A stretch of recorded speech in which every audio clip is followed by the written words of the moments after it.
বন্ধুরা, welcome back to my channel আড্ডা with রূপালী। তো আশা করি আপনারা সবাই খুব ভালো আছেন, সুস্থ আছেন, আর আমিও ভালো আছি এবং সুস্থ আছি।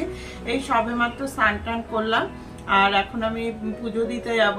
তো ভাবলাম যে তার আগে বন্ধুদের সামনে এসে ব্লগটা শুরুই করে দিই। আর আজকে তো রবিবার, একটু দেরি হয়ে গেল আজকে পুজো দিতে, 9টা প্রায় বেজে গিয়েছে।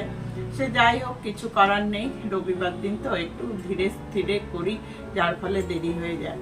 তো বন্ধুরা সাথে থাকুন আর ব্লগটা দেখতে থাকুন।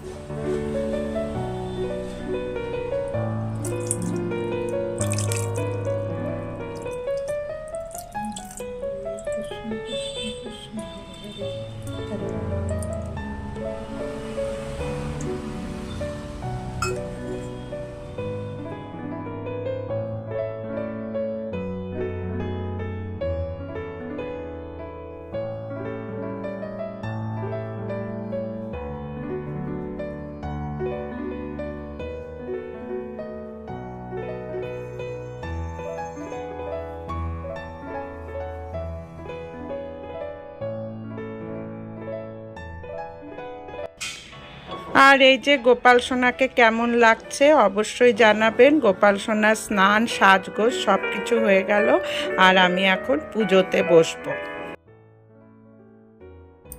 পুজো দেওয়া কমপ্লিট করে এখন চা নিয়ে বসেছি, আমি আর হাজব্যান্ড দুজনে মিলে। তো চা খেয়ে এখন সোজা চলে এসেছি রান্নাঘরে। আজকে একদম শর্টকাট রান্না করব, কারণ রান্না করতে ইচ্ছেই করছে না। আর আজকে হচ্ছে একাদশীর সংযম, তো নিরামিষ খেতে হবে। তো ভাবলাম এক পদে কি রান্না করা যায়। তো আজকে রান্না করব হচ্ছে মাখা পোলাও। তো এই যে আমি প্রথমে আলুগুলোকে একটু ভেজে নিলাম, হলুদ ছাড়া, শুধু লবণ দিয়ে। তারপরে এই যে সয়াবিনগুলোকে ভেজে নিচ্ছি। সয়াবিনগুলোকে গরম জলে ভিজিয়ে রেখেছিলাম বেশ কিছুক্ষণ, তারপরে জল চিপে উঠিয়ে নিয়ে একটু তেলে নাড়াচাড়া করে নিলাম। আর এই যে এখানে গোবিন্দভোগ চালটাও ধুয়ে আমি ভালো করে জল ঝরিয়ে নিয়েছি। তার মধ্যে ভাজা আলু, ভাজা সয়াবিন সব দিয়ে দিলাম, আর কিছু চেড়ে কাঁচা লঙ্কা দিলাম, আর এর মধ্যে দিচ্ছি জিরা, ধনে, আদা বাটা সমস্ত কিছু দিলাম। আর এর মধ্যে লঙ্কার গুঁড়োও দেয়া যেতে পারে, আমি দিই নাই। আর হলুদ, লবণ, মিষ্টি এগুলো তো দিতেই হবে। তো এই সমস্ত জিনিস আমি মিশিয়ে নিলাম এর মধ্যে। আর হচ্ছে এখন আমি এটাকে হাত দিয়ে ভালো করে মাখিয়ে নেব। তো খুব শর্টকাটে এই রান্নাটা হয়ে যায়। আর এই যে আমি শেষে কিছু কাজু কিশমিশও দিয়ে দিলাম। তো পোলাও একটু কাজু কিশমিশ মুখে পড়লে খেতে কিন্তু ভালোই লাগে। তো সমস্ত জিনিসগুলো আমি ভালো মতো নেড়ে চেড়ে মেখে নিচ্ছি। আর এই যে দেখুন, খুব সুন্দর করে মেখে নেওয়া হয়ে গেল। আর খুবই কম সময়ে হয়ে যায়। ইচ্ছা করলে আলুগুলো না ভাজলেও পারেন, এবং আলু সয়াবিন ডাইরেক্টও করা যায়, কিন্তু আমি ভেজে নিয়েছি।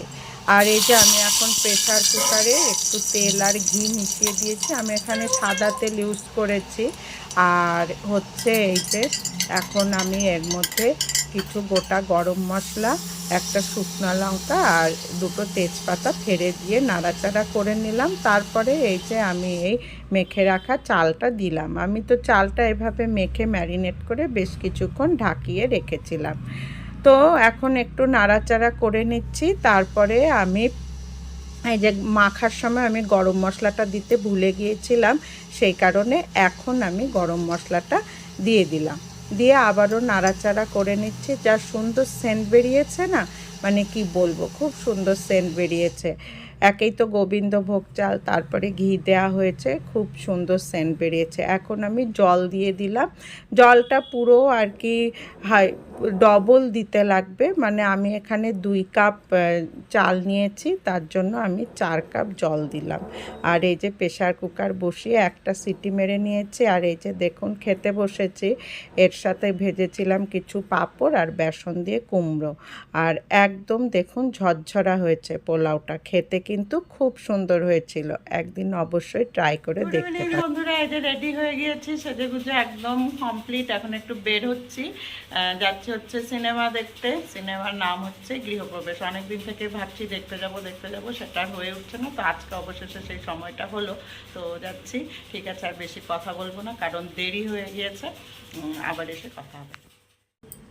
আর এই যে আমরা এই বইটাই দেখতে এসেছিলাম, গৃহপ্রবেশ। খুব ভালো লেগেছে বইটা, একবার দেখে আসতে পারেন। আর এই যে দেখুন, আকাশে একেবারে কালো করে মেঘ হয়েছে, যে কোনো সময় মনে হচ্ছে বৃষ্টি নামবে। তো বন্ধুরা, আজকের মতো ভিডিওটা এখানেই শেষ করছি। ধন্যবাদ।